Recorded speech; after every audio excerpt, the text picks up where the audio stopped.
Ladies and gentlemen, boys and girls, welcome back to the Mac Life #1 podcast here in the world for episode number 28. As you can see in the background, we have our little light show going on today. The Nano Leafs are running a mode called Be Zen. But today's podcast is anything but Zen. This is probably the most stacked podcast of topics to go through. There is so much. And again, excuse the lisp. With the new Invisalign in, each week, some weeks when I put it in, it's just really different in the mouth, so it makes it hard to speak. It adds a lisp, and especially when I'm speaking Russian as well, definitely makes it hard. Now, we have a lot to go over. This episode is run on nootropics. If you don't know what nootropics are, I take them irregularly. However, when I do, I feel 10x increase to my production levels. And immediately after taking the nootropic, I start to feel an effect. It's most likely a placebo as it takes a little while to digest.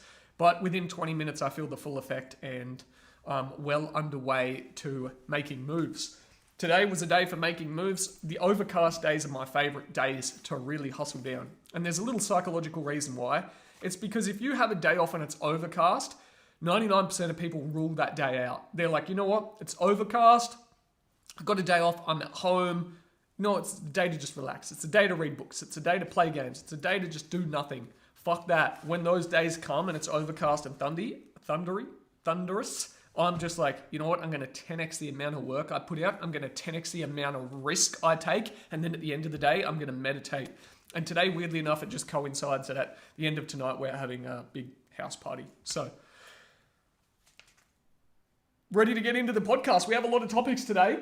The first one that I want to tell you is the news. So next Saturday, so with today already being Saturday, next Saturday, okay, it might actually be next Sunday because it'll probably be Saturday where my good friend is.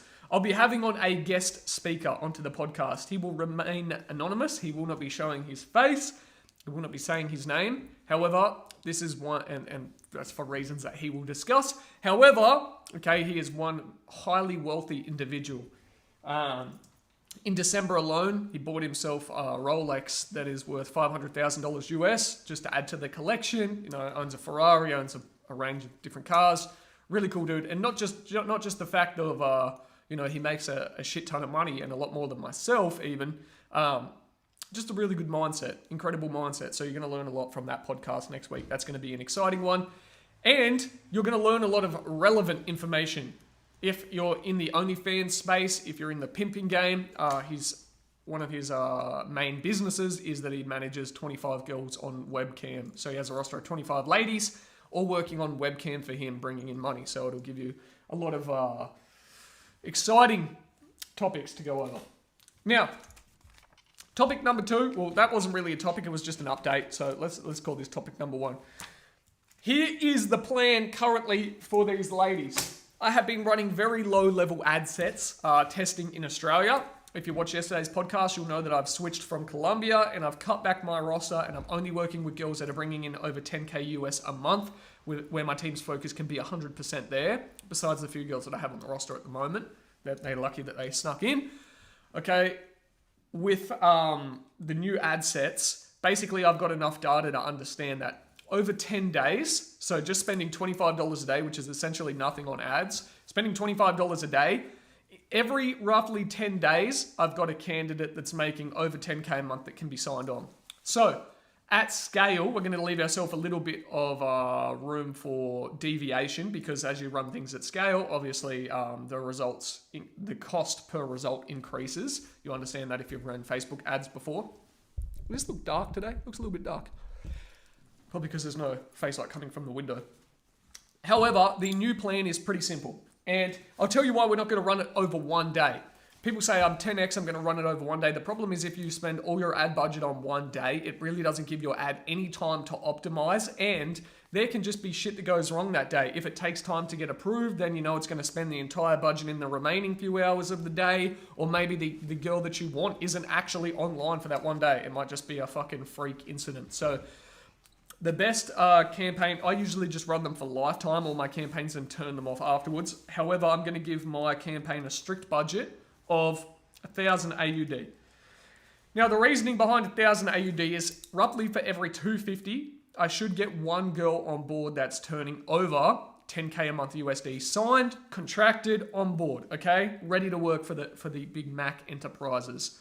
Now, I'm going to add a little bit of room for deviation.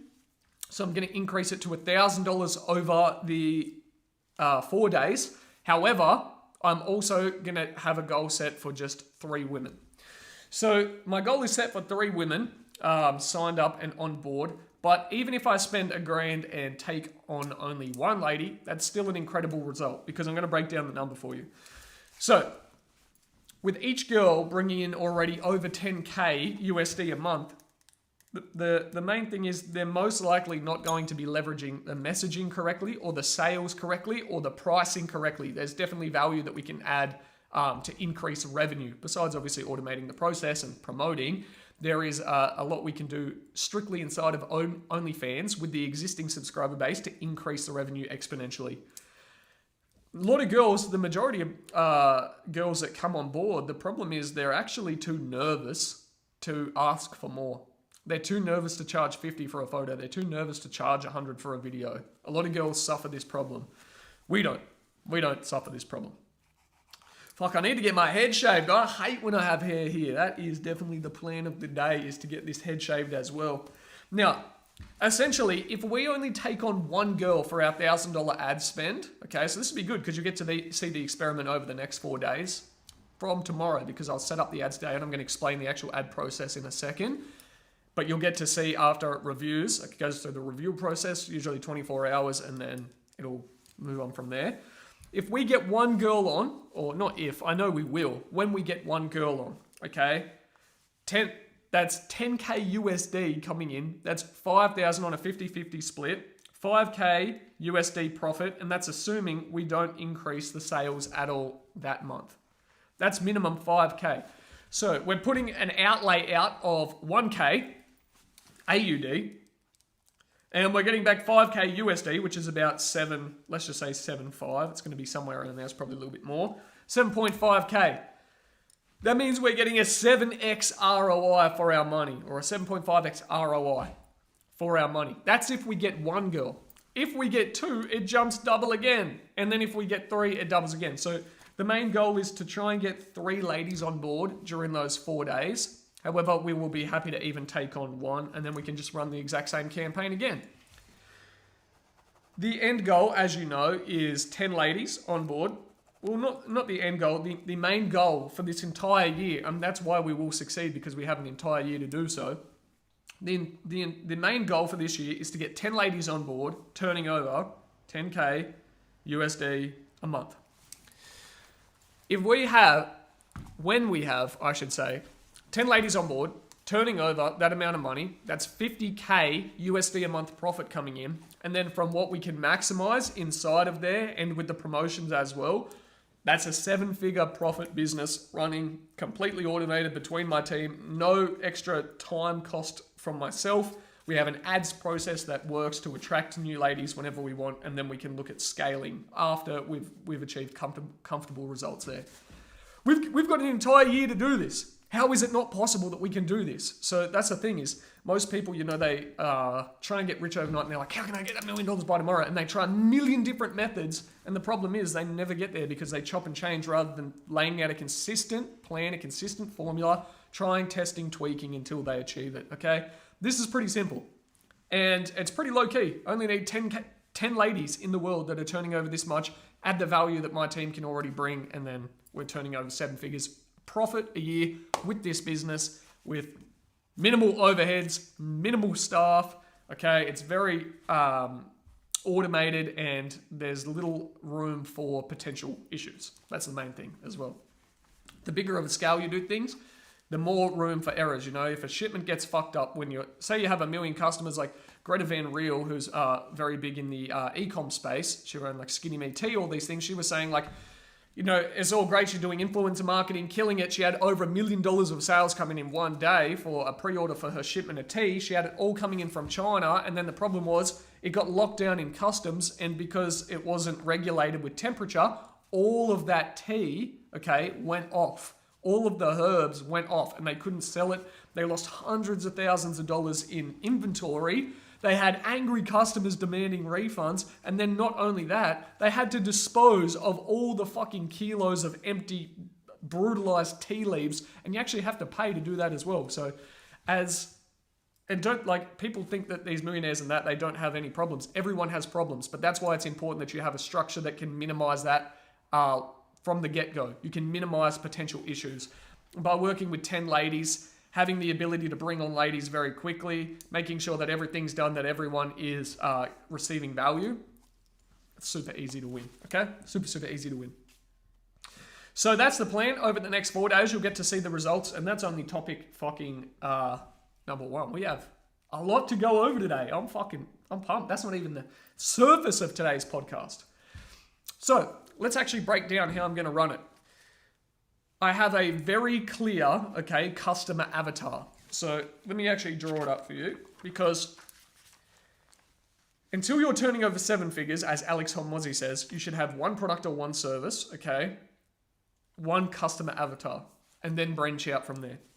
So what is our one product or one service in the OnlyFans management space? Well, we offer a service where we manage girls' OnlyFans accounts, we automate the process, and we increase the amount of sales. What value do we add? It's very clear. We can make more sales and give them back their time. So we're reducing their effort, okay? We're reducing the effort they have to put in. We're giving them more time, okay? It starts immediately, so it takes basically no time for them to start, and we're making them more money. That is a very, very incredible product. And then to top that off, there is no cost to enter. There is nothing rather than a 50-50 split of, hey, let's work on a 50-50 basis of we'll handle this, and then split as a team. So there is essentially a no-risk entry, okay? Why wouldn't you want to be involved in this industry? Some days the Pimp podcast is all more flashy and pimpy, and other days it's really broken down from like the analytical standpoint of, look at this, look at the structure that's in front of us, look at the potential, look at the age-old industry, let's make some fucking money correctly, okay? Now let's break down the customer avatar, because essentially when we run our ads, we want to start with the customer avatar, because everything is going to be targeted towards that, from the wording to the pictures to absolutely everything. So our customer avatar is going to be ladies, okay, in Australia for banking reasons. So ladies in Australia, age between 18, obviously, for legal reasons, to 55. Why 55? Because there's still some attractive 55-year-old women. I've slept with women over age 53. 53? 54? Yeah. There's some good ones out there. Now, we have our customer avatar, ladies, Australia, 18 to 55. And the wording for our ads is basically going to be what kind of filters what ladies already have OnlyFans, because we want to leave as much data as possible for Facebook, okay? So we leave our expanded interest on, okay, or expanded audience on. We have no other filters. We don't target anything else. We leave it open for Facebook to do the targeting. The only thing we're going to do is run it as a DM ad through Instagram. So they can only send messages through Instagram, not Facebook. And then we leave it open for the 3 placements for Instagram, which is newsfeed, explore page, and story. You can't run reels unless you have to chop out the others. So we don't run real ads. Reels ads, I guess, would be the correct way to pronounce it, maybe. So our customer avatar is ladies, Australia, 18 to 55. Let Facebook do the filtering. DM-based ad on Instagram. So we're looking for girls that are on Instagram, 18 to 55, Australian-based. And then our ad is going to filter and look for girls that are already turning over 10K a month. We will get other ones that will message, and that's fine. They can sit there on the back burner, or we can refer them to other people. So I could refer them to students, and even then, you know, if I build up a list there, that's a whole extra fucking asset that I've built myself that I could sell at some point. If I have 20 ladies looking for management, okay, and someone wants to message me and like, bro, could you get me ladies to work for me? Yeah, I can give you girls that are already earning 2K a month. Okay, give me 10 grand. It's an asset. So we have ladies Australia, 18 to 55, expanded interest, DM ads, Instagram. Now here is exactly how we're going to run the ad set level. We're going the ad creative level. We're going to have 10x creatives, okay, and we're going to run a CBO, if you don't know what a CBO, it just means campaign budget optimization. So essentially it takes the one budget that you give it and Facebook decides how to distribute that between your 10 creatives and your one ad set. We only have one ad set in this case because we only have one audience or one avatar, and then it decides how to distribute between your 10 ads. All 10 ads, okay, all 10 of our creatives are going to be pictures. So I want to keep going over, there's got to be a better word for that. I want to keep repeating, okay, this over and over so that you can understand exactly what I'm doing, because when it's successful, you can do the same. Ladies Australia, or wherever you are local to, 18 to 55, expanded interest, expanded audience on Instagram DM ads, okay, and then on all three of the placements. One campaign with a CBO of $250 a day, x 4 days running time. 10 creatives, okay, one ad set level and 10 creatives. All 10 creatives are pictures. Now the pictures, okay, will all have a picture of a girl, okay, because it instantly shows trust, okay, and nothing sexual, just girls, just an attractive looking lady that captures the other female's attention. So just a picture of a girl, a screenshot of sales figures, so a screenshot of the some OnlyFans sales. So we have like screenshots of girls that already have 10K sitting there. Okay, screenshot of that. And then a piece of text, and the only thing that will change, there are two variables. Okay, 5 of the pictures are going to have a blonde-haired girl, and 5 of the pictures are going to have a dark-haired girl in the pictures. And then the only other thing between that will change is the piece of text. There'll be 5 different pieces of text. So it'll say, already making 10K on OF. We use OF because otherwise the word OnlyFans won't get approved. Already making 10K a month on OF, question mark. Let's get it to 50, or let's scale it together. We can automate it and make you money. We can promote it for free. We can, now obviously I'm going to play around with these today and get what I think is going to be the best. But we're essentially going to have 5 different messages there, and then 5 on the blonde-haired girl, 5 on the dark-haired girl. And then all the actual description text, the sales copy, is going to be identical. So the sales copy for all the ads, all 10 ads, is going to be identical. We're going to have a clear trigger to hook them, a clear hook to hook them in initially. Then we're going to have basically the selling points, which I like to do as dot points with ticks, and then a clear call to action at the bottom with a bit of urgency. We are only taking on 10 girls. Apply now or miss out. And this is genuine urgency. This isn't a lie. We genuinely have limited spots, okay? And this is when urgency works the best, when it's real. We have 10 spots. Get in or miss out. The goal is, like I said, over the space of the 4 days, to hopefully get on 3 ladies. Even 1 would be perfect. Even 1 is perfect. It's still a 7x ROI. And that is a 7x ROI from month 1. Over 10 months, that's a 70x, because we have no extra expenses other than what we spend on promotion, but that comes from that anyway. So over the space of a year, what's that? Like an 84, is that correct? An 84x ROI. That's not a bad ROI, and that's from 1 lady. If we get 2 within the space of that campaign, it doubles again to 168. I'm pretty sure my percentages are on point. Either way, we're going to make a fuck ton of money, okay? So that is essentially how we're going to run the ads. Now you know exactly how I'm going to run the ads over the space of 4 days. I'll get to report back to you in these future podcasts and let you know exactly how it went. And that is only the start of today's podcast. That's what I mean.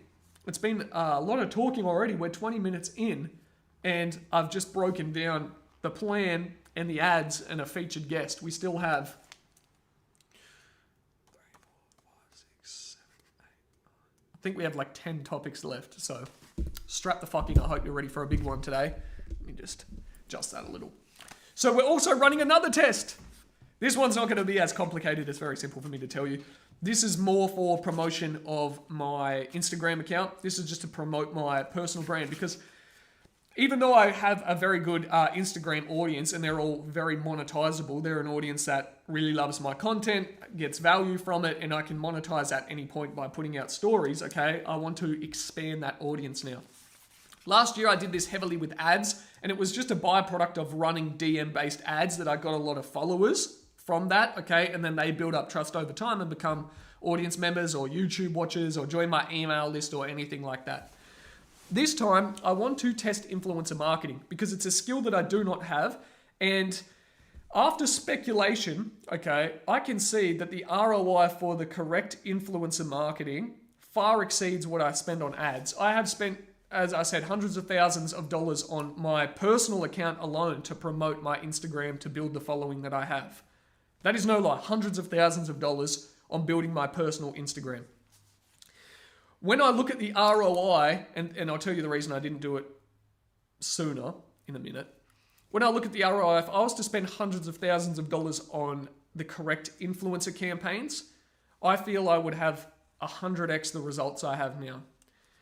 And why didn't I do it?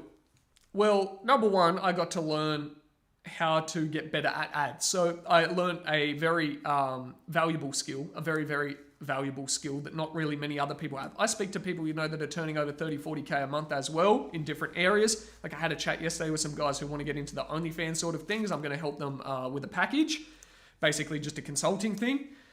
They're turning over good money, but the issue, like I said, how are you attracting people? They said, oh, it's word of mouth here. I said, so you're not running any ads. They're just doing that based on the fact that they're in the US. They're not running any ads at all. If they were to be running ads, even remarketing ads, the amount of money they would make is 10x. And I can see that because I've spent so much on ads. So whilst I've learned that skill, this year, the main thing is that I want to use influencer marketing to promote. And the reason is pretty simple. If I target the correct people, I'm going to have people that are interested in buying my products or services anyway. I'm going to have, and I'm just going to get 10x, 20x, 30x the amount of people. Plus, I'm actually going to get a benefit of building a mini relationship with every influencer themselves. And this is very powerful because I'm adding basically a network of influencers that their first interaction with me is, hey, I'm going to pay you for a shout out. So when they think of me, they think, this is a motherfucker who pays me. The only reason I know this guy is because he reached out and said, hey, let me pay you to tap into your audience. So even though it's a trade, they see me as a motherfucker who gives them money.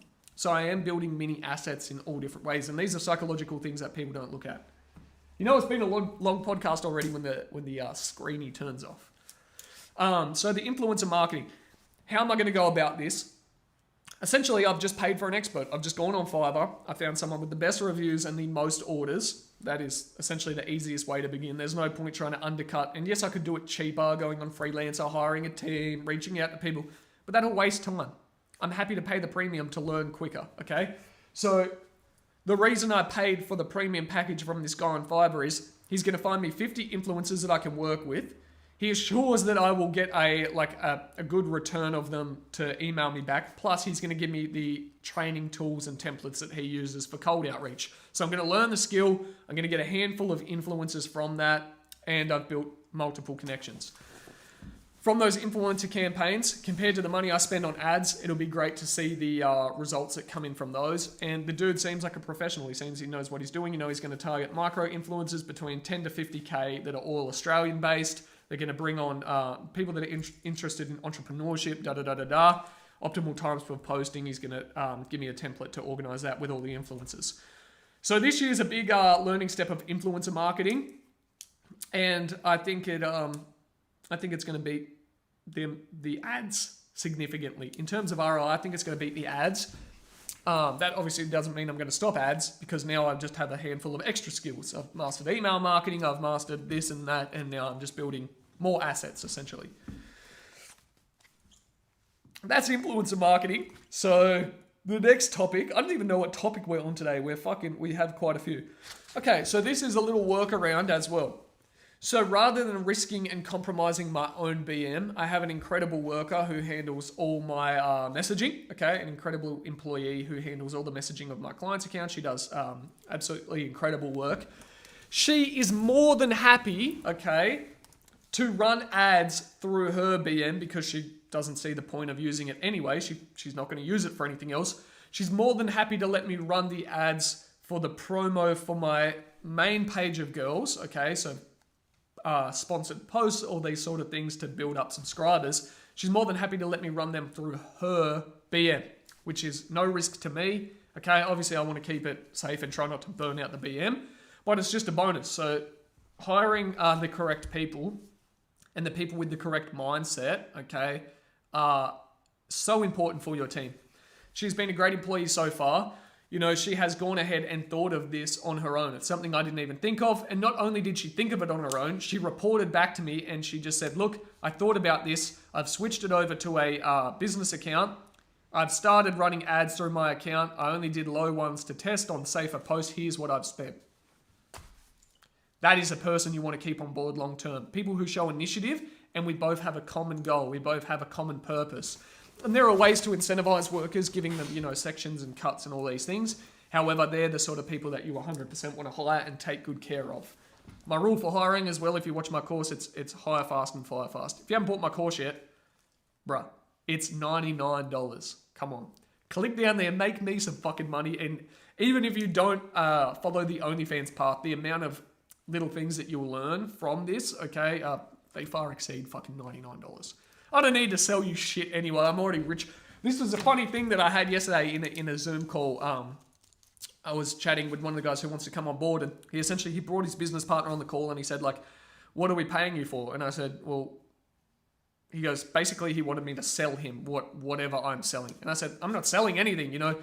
If you want my time to consult, okay, to help you fast track all this shit, all the legal contracts, knowing how to set it up, knowing how to store content, knowing how to get girls, setting up the correct ads, all of these things. If you want to fast track all that, I charge 10,000 US, okay, for the day. We can sit there, go through it, get it all set up. You're just fast tracking time. And this is why I succeed in business, is because I don't have to sell anything. I know exactly what my time is worth. I stick to one path. It's correct. It's truthful. It provides immense value. Because if I look at it, right, if I was starting this business from scratch with no knowledge and there was someone who is where I am today already, and I could get a fast track to basically be set up to where they are by paying 10,000 US, fuck, I would pay 20, 30 for that.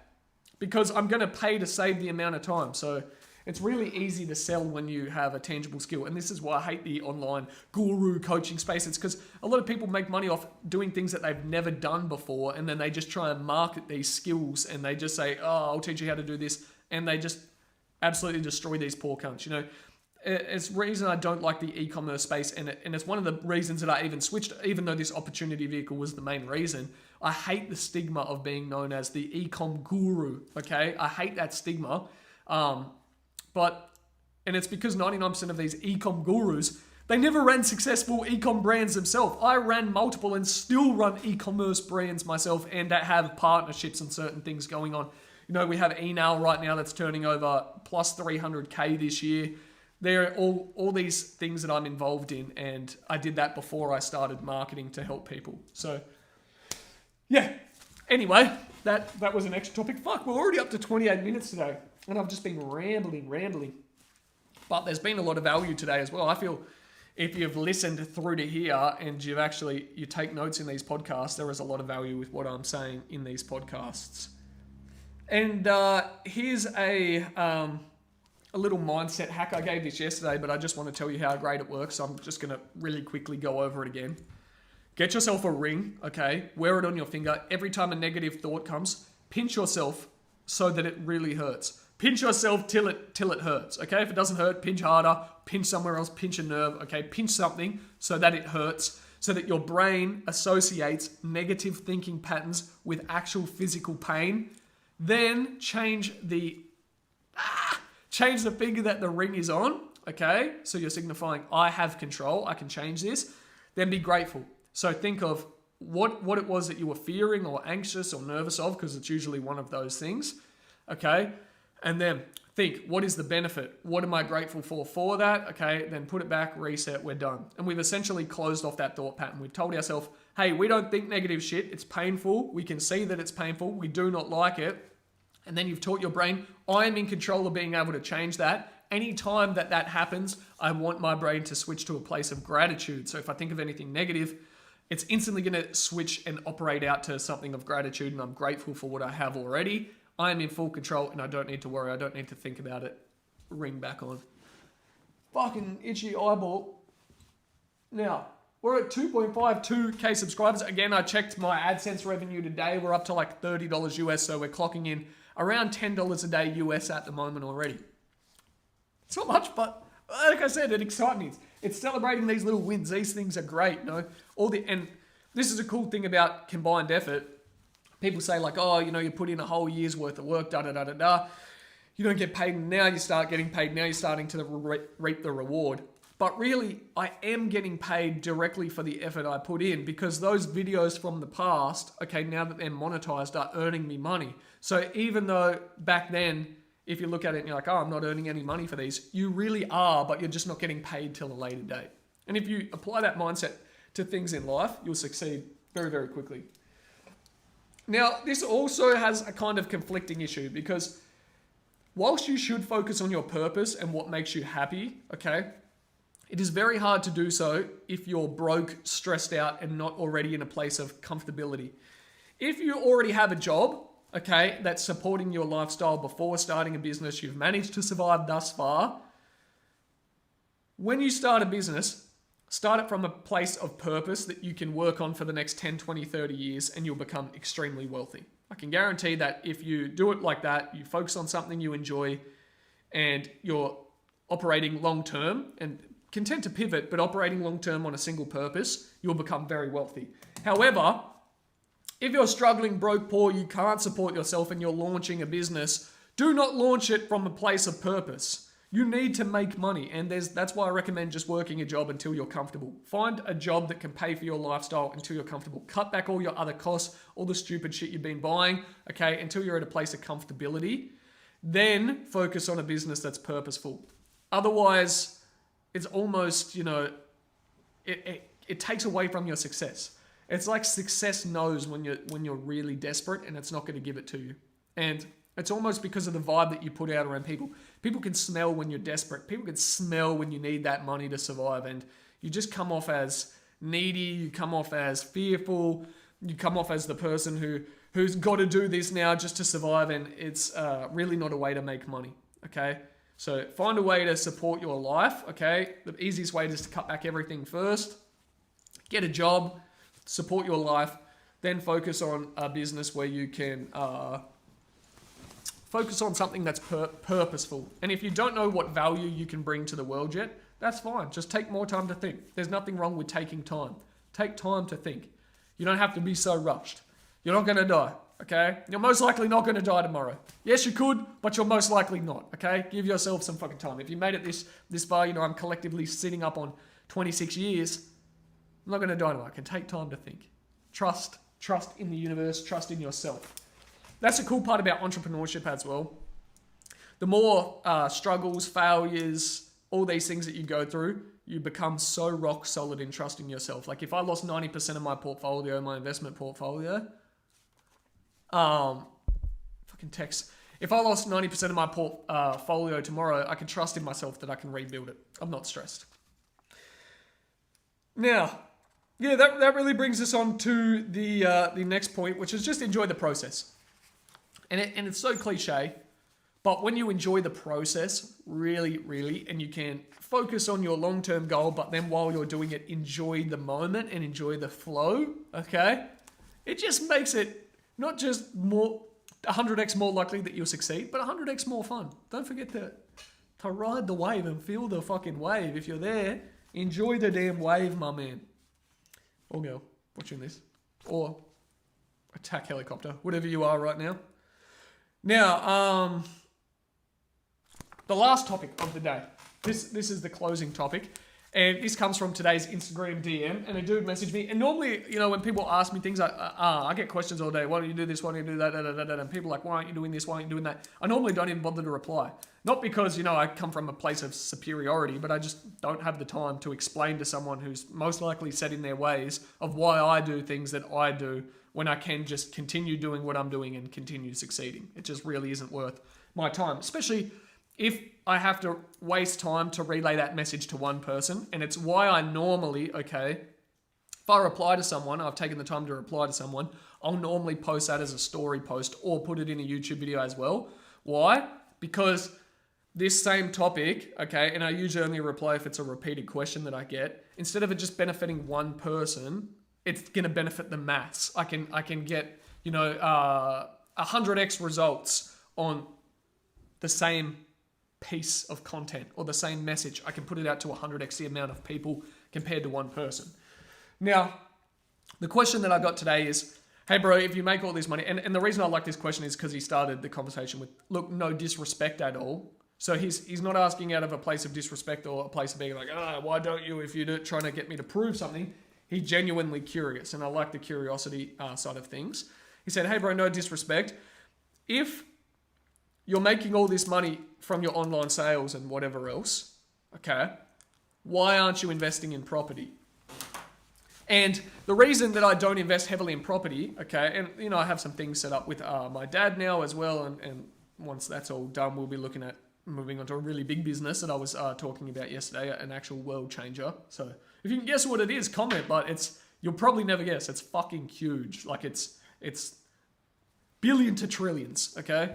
The reason I don't invest in property is in your younger age, it ties you down. It makes you not location independent. You're usually tied down to that area. It's very illiquid. Okay, your money's tied up. And people say, yeah, but you can sell your house. Yeah, but there is a lot of shit that comes with that. Finding a real estate agent, getting the correct market, organizing a deal, or your money is illiquid. It's stuck. Okay, the returns are very safe, which is a bonus, but I don't need to be safe. And because the returns are very safe, they're very low. And people say, yeah, but you get a positive cash flow investment, plus it's, over the space of, 5-6 years, it's going to double in value. Come on, really look at it. If I can run a business, we talked about this at the start, if I can spend $1,000 and get even one girl on, in the first month, I get a 7x ROI. On a house, at best, okay, this is assuming that I'm not worrying about taxes or anything goes wrong, tenants aren't in there for a certain period of time, the fucking oven breaks, all this extra shit, okay? At best, I'm going to get a 2x in 5 to 6 years. I told everyone to invest in Ethereum last year, at about March, I believe it may have been. You'll have to fact check, I don't know. Go back through my posts and find it. I told everyone in March when I invested and built up to 6K from 1,500, which is a 4x ROI. And it's still currently sitting at a 3x ROI in a year, in under a year. So why would I, and that is very liquid to the point where I can take it out immediately and then use it and diversify it. Plus it's staked, so I get a return on it as well. I'm getting a % back, or it's increasing and it's compounding. Plus, so that is essentially cash flow. Plus it's liquid. It has way higher returns, okay? It has way higher potential. Yes, it's higher risk, but it has way higher potential. And it just suits my investment strategy, okay? It's a one-off decision. It's not like I have to invest any extra time. Ethereum doesn't ring me up each day and be like, look, fucking the blockchain, there's something wrong with it. Can you fucking have a look? Can you put some input on how to help? No, it's just I make the educated decision. I spend a little bit of time researching. I invest, I take the risk, okay? And then until I want to cash out, it just amplifies or decreases. It's not like a house where I have to constantly monitor. I constantly need property managers. I constantly need to, be looking at the numbers, making sure that it's cash flow positive, making sure that da-da-da. What about rental price? Okay, the tenant's fucked up a wall. Okay, the tenant had a dog that did this. It doesn't suit my lifestyle. And I'm not saying that real estate is wrong or incorrect. Incorrect choice as well. It's just not the correct choice I feel for me. Worst case, I have a beautiful big family that I have an incredible relationship with, and a lot of people are ashamed to do this, but very worst case, if I was to lose every dollar to my name I invested, which, what's the chance of that happening? I do everything wrong, okay? I fuck up a tax bill, I fuck up this, I fuck up, everything fucks up, I'm negative, what happens? I close down my company and I move back home with my mum. And a lot of people are like, oh my God, they're too nervous, they're too prideful, okay, to ever give themselves the risk of going wrong. So they take the safe bet every single time. And it really comes from insecurity of worrying what others think about you. I genuinely do not give a fuck. People say that, but I don't give a fuck. I could lose everything I'll move back in with my mum. I'll move in with my dad. I'll move in with a friend. I don't care. And then I will figure it out and I'll start from there. And I trust myself enough to know that I will make it work because I have a purpose.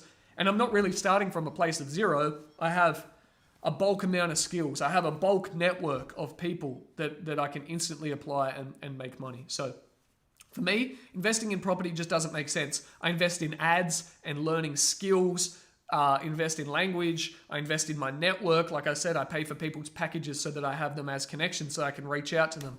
I invest in learning new things like influencer marketing. I invest in crypto. I invest in higher risk things and I play the risky game. Live by the sword, die by the sword. It's my credo, you know. I go out there, sword in my hand. I'm ready to face the world. I expect that it's also going to have a sword. And I'm ready to fucking see who wins. You know what I mean? People are scared to do that. Give me an axe. Give that motherfucker an axe. Let's go out. It's very high risk, but it's very high reward. I get to chop their head off and carry the loot back to the cave. Like, look at this fucking shit. I killed their leader. I took their head. Now I got all their money. I own their village. I own their fucking village, all right? So high risk, high return. It's how I like to play. Sure, can bite me in the ass, but comfortable doing it. I have beautiful connections. I do have safe grounds that in the fact that each day, the fact that I build myself as an investment, which I really understand. Plus, I have beautiful family connections. Worst case. So that's today's podcast, episode number 27. I hope that you learned something. It's probably the longest, just like single format podcast I've done where I just speak. Like I said, there's a lot of topics today. Pumped a nootropic, got into the flow zone. It took me a little bit to warm up. I felt the effects changing in the body. And yeah, our next goal for YouTube as well is 5K. So if you haven't subbed yet, I'd appreciate a subscribe. If you enjoyed it, if you didn't, you don't have to subscribe, obviously. But we're building towards a common goal now of our 5K. And the cool part is, if you're on this journey, there are so many people that had told me from the start, bro, your YouTube's doesn't even have 1,000, bro. It doesn't even have 100. Fuck. Then we hit 1,000 first year. Then we hit 2. Now we've hit 2.5. Now we're monetized. Soon it'll be 5. Soon it'll be 10. Soon it'll be 100. Soon it'll be 1 million. And there'll still be naysayers, or there'll be you who watches this podcast, enjoys it, and hits subscribe. So appreciate your time. See you all tomorrow in podcast number 29 or 28, whatever it is. Either way, see you then. Paka.